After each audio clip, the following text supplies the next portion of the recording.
आज की इस वीडियो में आज मैं कक्षा 11वीं के विद्यार्थियों को अध्याय 3 के अगले टॉपिक को पढ़ाने वाला हूं। तो यहाँ पे बहुत ही मजेदार टॉपिक है और बहुत ही आसान तरीकों से मैं यहाँ पे हल करके बताऊंगा।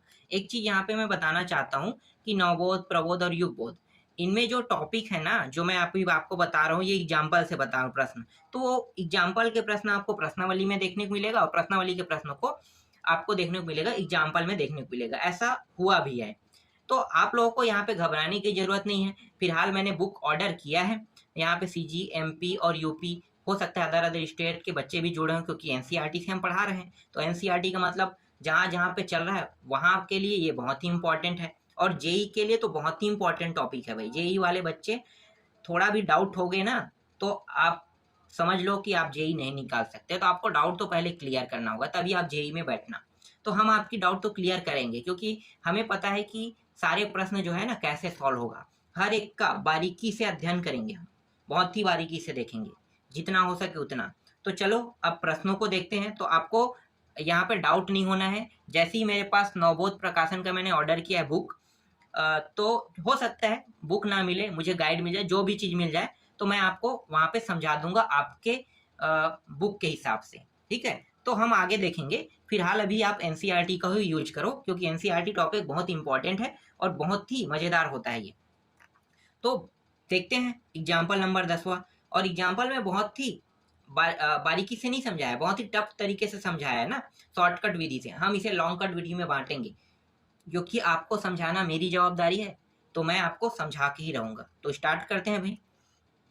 तो देखो यहाँ पे क्या है, यहाँ पे देखो 3 साइन पाई अपान 6 दिया हुआ है, और यहाँ पे दिया हुआ है, ध्यान से देखना, सेक पाई अपान 3 माइनस 4 साइन 5 पाई अपान 6 कॉट पाई अपान 6 बराबर यहाँ पे कितना दिया हुआ है, 1 दिया हुआ है। ठीक है, इसमें हमें प्रश्न में क्या करने के लिए कहा है, इसमें कहा है सिद्ध करना। ठीक है, तो इसे सिद्ध करना है, तो इसे हम कहते हैं लेफ्ट हैंड साइड। आपको पता होगा ये लेफ्ट हैंड साइड है और ये राइट हैंड साइड है। तो हम क्या करेंगे, यहाँ पे 4 है ना, यहाँ पे गलती कर दिया था मैंने। ठीक है, प्रश्न को सही से लिखोगे तभी आंसर सही से आएगा। तो यहाँ पे ये लेफ्ट हैंड साइड है, right hand side, left hand side को लेकर हल करेंगे। तो लेफ्ट हैंड साइड में देखो ये वाला, इसको लेकर हल करेंगे। अब यहाँ पे मैं एक चीज बता देता हूँ, पाई बराबर 180 हम रखेंगे, जिससे क्या हो जाएगा, हम आसानी से इसे हल कर सकते हैं। तो रख दो भाई। तो ये हो गया 3 साइन, और यहाँ पे रखेंगे पाई के जहाँ जहाँ पे पाई रहेगा वहाँ पे 180, और यहाँ पे 6, यहाँ पे देखो सेक के साथ भी है, तो 180 अपान 3 करेंगे, फिर माइनस 4 साइन 5 गुणित, ठीक है, 180 अपान 6, और इंटू में दिया हुआ है, कॉड दिया हुआ है 180 अपान 4 दिया हुआ है। इस तरह से मान दिया हुआ है। अब देखो जो जो कटा उसको कटा देते हैं। तो ये हो गया 3 साइन, यहाँ पे 6 कम 6 तिया 6 शून्यम, मतलब 6 के पारा में 180 जो है वो 30वां नंबर में आता है। 180 मतलब 30 बार में क्या हो जाएगा, कट जाएगा। तो यहाँ पे आ गया साइन 30 आ गया। अब देखो यहाँ पे सेक है, 3 एकम 3 छक्के 3 शून्यम, तो यहाँ पे 60 बार में ये कट गया। फिर माइनस 4, ये साइन 6 कम 6 तिया 6 शून्य, मतलब 6 के पारा में फिर से ये 30 बार में कट गया। 30 गुणित 5 कितना होता है, 150 होता है, तो यहाँ पे 150 हो गया। फिर यहाँ पे कॉट, ये हो गया 4 चौक 16 और 4 पंचे, 4 चौक 16 और 4 पंचे मतलब 45, तो ये कट जाएगा 45 में। ठीक है, तो कॉट यहाँ पे आ गया 45। अब आपको क्या देखना है, आपको देखना है त्रिकोणमिति सारणी देखना है। त्रिकोणमिति सारणी जानते हो ना किसे कहते हैं, इनके मानों को रखना है हमें उस सारणी से, सभी के। तो चलो जिन जिन के मान हमें पता है उनको रख देते हैं। तो यहाँ पे है 3, साइन का मान हमें पता है 1/2 होता है। फिर यहाँ पे सेक है, सेक का मान भी हमें पता है कितना होता है, सेक का मान जो होता है वो 2 होता है। ये जो है कॉस का उल्टा होता है सेक, तो कॉस के 60 अंश में मान प्राप्त होगा 1/2, और 1/2 को अगर हम पलट लेते हैं तो 1/2 को पलटेंगे तो ये नीचे से ऊपर चला जाए, ऊपर का मान नीचे, तो 2 ऊपर गए ना, और 1 की कोई वैल्यू नहीं, 1 का मान 1 से 2 को हम 1 से भाग देंगे तो 2 का 2 ही प्राप्त होगा, इसलिए यहाँ पे हमने 2 को बस लिखा है, 1 को नहीं लिखा है। ठीक है, तो यहाँ पे सेक 30 में होगा 2। आप लोग चेक भी कर लेना, त्रिकोणमिति टेबल के नाम से भी जानते हैं, त्रिकोणमिति सारणी भी। आप त्रिकोणमिति सारणी लिखोगे, यूट्यूब में भी लिखोगे, सॉरी यूट्यूब बोल रहा हूँ, गूगल में लिखोगे तो भी आपको मिल जाएगा, और त्रिकोणमिति टेबल भी लिखोगे तो भी आपको ये मिल जाएगा। इसके बाद यहाँ पे 4 दिया है। अब यहाँ पे देखो 150 दिया है, मुझे 150 तक के नहीं आता है, मुझे सिर्फ आता है कहाँ तक के, 90 तक के आता है। तो मैं क्या करूंगा भाई, 90 तक आता है तो मैं यहाँ पे इसे जैसा है वैसा रख लेता हूँ। और इसके बाद यहाँ पे कॉट है, कॉट का भी मान मुझे पता है, कॉट का मान होता है 1, तो गुणा कर दो इसके साथ 1। ठीक है, कॉट 45 में मान होता है 1 होता है, इस तरह से। लेकिन हमारे पास इसका मान नहीं है, तो हम क्या करेंगे, इसे समीकरण 1 मानेंगे, इसके बाद इसके मान को निकालेंगे। तो यहाँ पे हम लिख लेते हैं अलग से साइन 150। ठीक है, इस 4 को लिखने की जरूरत नहीं, सिर्फ आपको क्या करना है, इसको बस लिखना है। तो यहाँ पे आप चूकी डाल के 150 लिख लो। और इसका मतलब क्या होगा, इसे हम दो हिस्सों में तोड़ लेते हैं, साइन 90 और प्लस 60। देखो 90 और 60 करेंगे कितना, 180 होगा ना, तो इसे दो हिस्सों में हमने तोड़ लिया। अब क्या करेंगे, तो यहाँ पे आप सूत्र लगाएंगे। आप लोगों को पता होगा ये सूत्र याद करना है, इसमें बहुत सारे सूत्र दिए हुए हैं, सारे सूत्रों को याद करना है। यहाँ पे मैं सूत्र को आपको नहीं समझा सकता, बहुत सारे है, आपको दिखाते रहूंगा ना तो और टाइम वेस्ट होगा, इसलिए सूत्र को मैं नहीं बता रहा हूँ, सूत्र आप लोग देख लेना। यहाँ पे जिस प्रश्न को मैं हल करूंगा वहां पे सूत्र आएगा ना, वही बस बताऊंगा मैं यहाँ पे। तो ये हो जाएगा sine x cos y plus, यहाँ भी प्लस है तो यहाँ भी प्लस आएगा, फिर यहाँ पे कॉस एक्स और ये रहा साइन वाई। हम इस सूत्र का उपयोग करेंगे, यहाँ पे ये एक्स रहेगा, ये वाई रहेगा, जहां जहां पे एक्स दिया है वहां पे 90 और जहां पे वाई रहेगा वहां पे 60 अंश रखना है इस सूत्र में, तो रख दो भाई। तो यहाँ पे हो गया साइन, यहाँ पे 90 प्लस 30 60, इस तरह से। यहाँ भी लिखेंगे तो ये हो जाएगा साइन 90 और कॉस 60 अंश प्लस, अब इस बार कॉस जो है एक्स है यहाँ पे, मतलब 90 रखेंगे इसमें, और साइन में क्या रखेंगे, साइन में 60 अंश रखेंगे, इस तरह से। मानों को रखो यहाँ पे, तो यहाँ पे साइन 90 अंश का मान होता है 1 होता है, और कॉस 60 अंश का मान होता है 1/2 होता है। फिर यहाँ पे प्लस दिया हुआ है, कॉस 90 अंश का मान होता है 90 में 0 होता है, और साइन 60 अंश का मान होता है करनी 3/2 होता है। तो यहाँ पे 1 गुणित 1 होगा 1/2, तो यहाँ पे आ गया 1/2, और यहाँ पे कितना प्राप्त होगा, इसका गुणा करेंगे तो 0 प्राप्त होगा। इसका मतलब ये है कि यहाँ पे हमें a1/2 प्राप्त हो गया। अब इस 1/2 को हम कहाँ पे रखेंगे, ये 1/2 जो है ना, अगर ध्यान से देखो तो ये साइन 150 का मान है। ठीक है, किसका मान है, 150। हमने 150 को इस प्रकार से दो हिस्सों में लिखा है ना, तो ये किसका मान है, 150 का मान है। आप दोनों को जोड़ लो फिर से, तो 150 हो जाएगा। तो साइन 150 का मान कितना है, 1/2 है। अब इस मान को आपको क्या करना है, समीकरण 1 में रखना है। कहाँ पे भाई, समीकरण 1 ये रहा। ठीक है, तो इस पूरे मान को रखते जाते हैं। तो यहाँ पे देखो ये कट गया, ये कट गया, कितना बचा, 3 यहाँ से बचा। ठीक है, तो यहाँ पे आप 3 लिखो, माइनस इसके बाद 4 था, और साइन 150 का मान कितना था, 1/2, ये 1/2 हम रख लेते हैं, और गुणित 1 था, तो देखो गुणा 1 का अगर हम गुणा करेंगे वही मान प्राप्त होगा। तो हमारे पास सिर्फ इतना ही मान है, तो हम क्या करेंगे, बस इतने ही मान को बस रखेंगे। ठीक है, तो यहाँ पे 2 एकम 2 दूनी कट गया। अब हमारे पास बचा है 3 माइनस 2 बराबर, घटाएं कितना प्राप्त होगा, 1।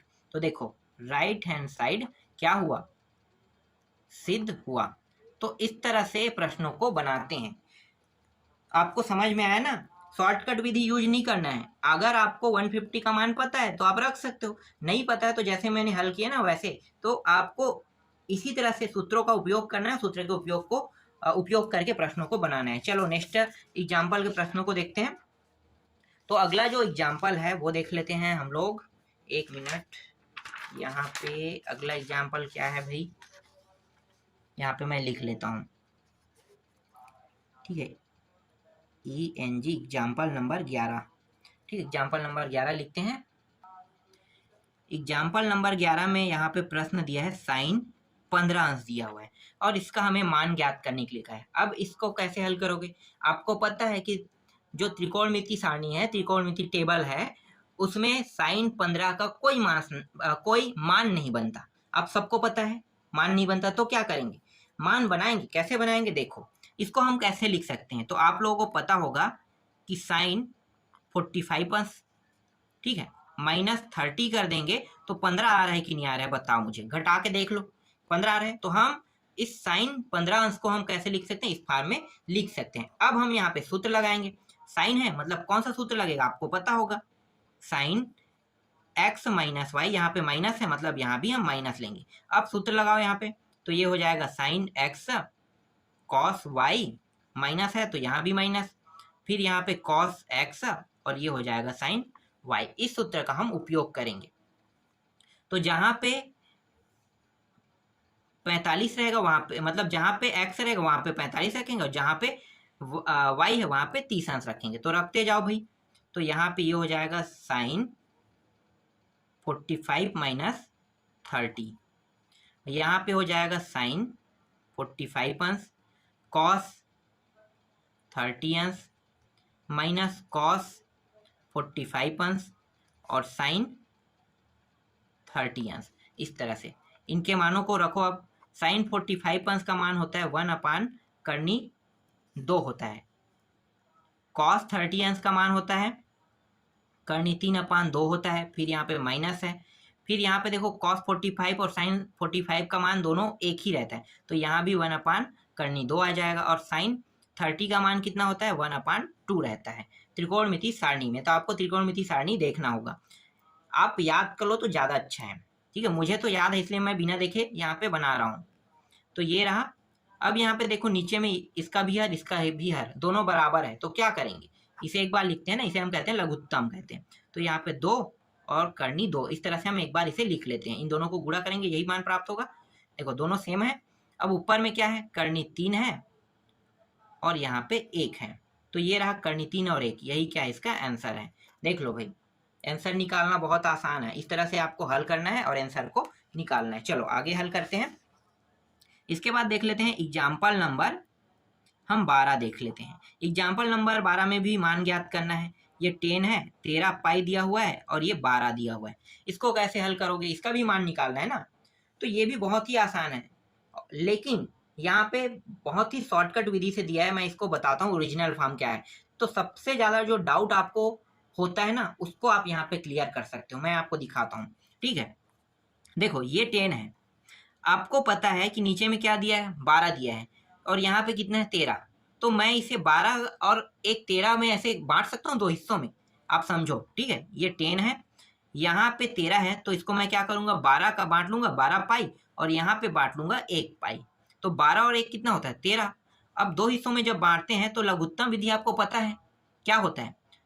लघुत्तम विधि में ये होता है कि ये 12 इसको भी भाग दे रहे हैं, इसको भी भाग दे रहे हैं। हम दोनों को एक साथ लिखेंगे तो हम क्या करते हैं, एक बार लिखते थे ना, तो एक बार लिखते थे, तो हम अलग अलग जब खंड कर रहे हैं तो हम इसको 2 बार 2 हिस्सों में अलग अलग बांट लेते हैं। यहाँ तक आपको समझ में आए।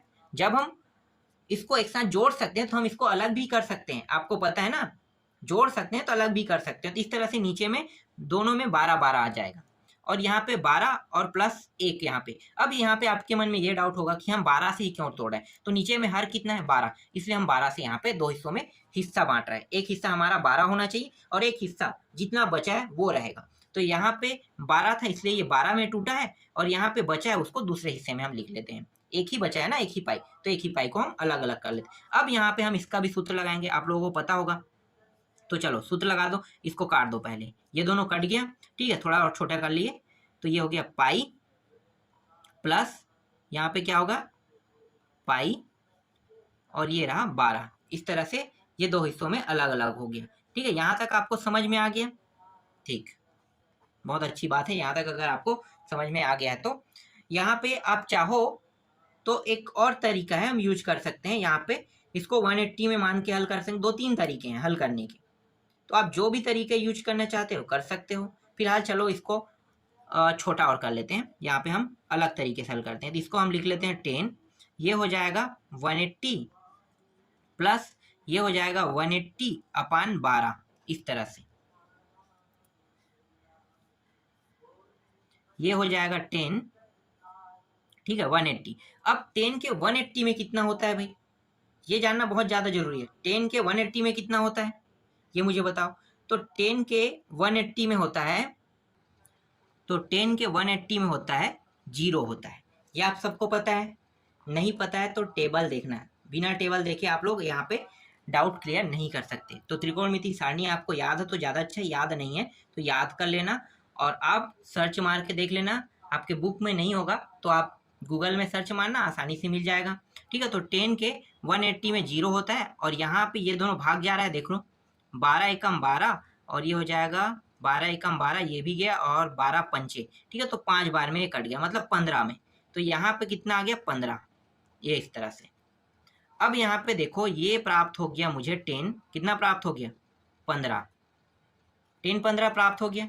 तो 10 15 जो है ये कोई भी त्रिकोणमिति सारणी में इसका कोई मान नहीं होता है। तो हम क्या करेंगे, हम इसका क्या कर सकते हैं, यहाँ पे सूत्र लगा सकते हैं। तो आपको पता होगा कि 10x, ठीक है, 10, यहाँ पे इसको हम कैसे लिख सकते हैं, देखो हम इसको लिख सकते हैं 10 45 माइनस 30, ऐसे लिख सकते हैं ना। तो 10x माइनस वाई, तो इसका सूत्र क्या होगा, इसका सूत्र होगा 10x माइनस 10y होगा। 10 में है ना तो सूत्र अलग रहेगा, साइन में था तो अलग था, 10 में भी अलग होगा। तो 1 माइनस यहाँ पे लिखो 10x और 10y, हम इस सूत्र का उपयोग करेंगे। तो जहां जहां पे देखो ध्यान देना, जहां जहां पे x है वहां पे 45 रखना है, जहां पे y है वहां पे 30 रखना है। तो चलो रखते जाते हैं अब। तो यहाँ पे हो जाएगा ये 10, x की जगह में 45 माइनस y की जगह में 30, ये हो गया 10 45 अंश माइनस 10 30 अंश, 1 माइनस 10 45 और ये हो जाएगा 10 30। हल कर दो भाई इसको। तो यहाँ पे 10 45 अंश का मान कितना होता है, 10 45 अंश का मान होता है 1 होता है। और 10 30 अंश का मान कितना होता है, तो आप लोगों को पता होगा 10 30 अंश का मान कितना होता है। तो 10 30 अंश का मान होता है 1/3 होता है, ठीक है। तो ये मान आपको रखना है, इसका हो गया। फिर यहाँ पे 1 दिया है, फिर यहाँ पे फिर से रखो, तो ये हो जाएगा 10 45, फिर भी यहाँ पे फिर से 10 45 आ रहा है, तो यहाँ पे 1 रहेगा, 1 के साथ गुणा करेंगे 10 30 का, तो यहाँ पे 1/3 होता है, ठीक है, त्रिकोणमिति सारणी में। इस तरह से यहाँ पे थोड़ा सा इसको और शॉर्ट कर लेते हैं। तो देखो यहाँ पे कुछ नहीं मतलब 1, यहाँ भी कुछ नहीं मतलब 1, यहाँ भी कुछ नहीं मतलब 1। तो यहाँ पे लघुत्तम हमें सभी में कितना प्राप्त होगा, यहाँ पे ऊपर नीचे गुणा कर देंगे, तो ये हो गया 3, यहाँ पे भी गुणा करेंगे, ठीक है, और यहाँ पे 1 का यहाँ पे गुणा करेंगे 1। तो यहाँ पे इन दोनों को साथ में लिख लेते हैं, क्योंकि हमें बाद में तो लिखना ही है, तो हम इस तरह से लिख लेते हैं। यहाँ पे अब क्या करने वाले हैं, यहाँ पे करनी 3, यहाँ भी करनी 3, ठीक है। यहाँ पे क्या प्राप्त हो गया, करनी 3 प्राप्त हो गया। अब यहाँ पे एक चीज कहाँ पे है, एक सेकंड, यहाँ पे मैं कहीं पे गलती कर रहा हूँ क्या, एक जगह गलती हुआ होगा, ध्यान देते हैं, चलो देखते हैं। हाँ, यहाँ पे सूत्र में हमने गलती किया है, ये प्लस है, ठीक है। जब हमने ऊपर में माइनस लिया है तो यहाँ पे सूत्र में ये प्लस होता ही है, नीचे वाला, तो यहाँ पे ये प्लस होगा। तो यहाँ पे किस में प्राप्त होगा, यहाँ पे प्लस में प्राप्त होगा। तो देखो यहाँ पे मान कितना प्राप्त हो रहा है, ये वाला मान प्राप्त हो रहा है, ठीक है, इतना समझ में आया। अब यहाँ पे देखो पहला और चौथे का गुणा और दूसरे और तीसरे का गुणा हो रहा है, तो हमें पता है कि पहले और चौथे का गुणा होगा तो ये मान इसके ऊपर में जाएगा और ये मान दोनों नीचे में आ जाए, तो ये दूसरा और जो चौथा है ये कट भी जाएगा। आप कटाना जानते हो तो ये कटा लो, मैं जो बोलना चाहता हूँ अगर समझ गए तो ये कट जाएगा, ठीक है। नहीं समझ में आया तो चलो मैं आपको बताता हूँ। यहाँ पे करनी 3 माइनस 1 और नीचे में क्या है, करनी 3 है, गुणा तो करेंगे क्योंकि इन दोनों का गुणा होगा इस तरह से। फिर नीचे में ये देखो दूसरा और तीसरा है, इन दोनों को गुणा होगा, तो ये रहा करनी 3 गुणित करनी 3 प्लस 1 हो जाएगा, ये और ये देखो गुणा हो गया, गुणा के रूप में मतलब कट गया। तो फिर बचा क्या हमारे पास, करनी 3 माइनस 1 और करनी 3 प्लस 1, ये बचा है।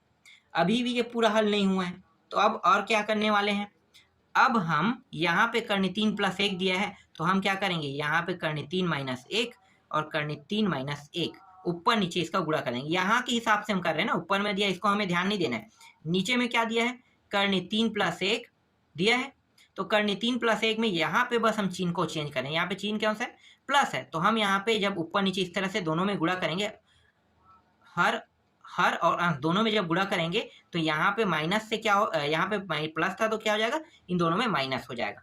आपको हर के हिसाब से लेना है, यहाँ पे क्या दिया मुझे नहीं पता, यहाँ पे हो सकता है 1 दिया रहता तो पूरे मान की जगह में, तो भी हमें यही ध्यान देना होता, ठीक है। करनी 3 प्लस 1 दिया है, इसको हम ऊपर नीचे जब गुणा करते हैं तो बस चिन्ह बस को बदलते हैं, प्लस की जगह में माइनस, अगर माइनस रहता तो हम यहाँ पे प्लस लेते हैं, ये ध्यान देना। अब दोनों को गुणा कर दो, तो आपको पता होगा गुणा करने का, मैं यहाँ पे शॉर्टकट करता हूँ, इतना तो पता है ना, गुणा कर लेना इन दोनों का। तो यहाँ पे 3 और 3 कितना हो जाएगा, आधा आधा पूरा 3 बन जाएगा, ये आधा है ये आधा है, करनी तो पूरा 3 हो गया। इसके बाद इसके साथ भी गुणा होगा ये, तो ये हो जाएगा माइनस है तो करनी 3 हो जाएगा। फिर 1 का गुणा होगा, फिर माइनस करनी 3 आ जाएगा यहाँ पे, देखो ठीक है 2 हो गया। इसके बाद यहाँ पे माइनस और माइनस क्या हो जाएगा, प्लस 1 हो जाएगा। यहाँ पे दिया हुआ है करनी 3, ये पूरा हो गया तो मैं इसको डायरेक्ट लिख रहा हूँ प्लस, और यहाँ पे देखो प्लस है और माइनस है, प्लस माइनस में और सेम टू सेम दोनों मान दिया हुआ, जैसे यहाँ भी करनी 3, यहाँ भी करनी 3, यहाँ पे 1, यहाँ भी 1, और ये प्लस और माइनस का अंतर है तो डायरेक्ट आप लिखो 3 माइनस 1, सीधा आपको यही लिखना है, 3 माइनस 1 लिखना है। अगर ये करनी में नहीं होता ना तो 3 3 9 लिखते, 9 माइनस 1 लिखते, तो करनी में दिया इसलिए 3 माइनस 1 लिखना है आपको इस तरह से। तो 3 और 1 कितना हो गया, 4 हो गया, और ये हो जाएगा माइनस, और ये दोनों जोड़ के कितना होगा, 2 करनी इतना हो जाएगा, और यहाँ पे इन दोनों को घटाओगे कितना हो जाएगा, 2।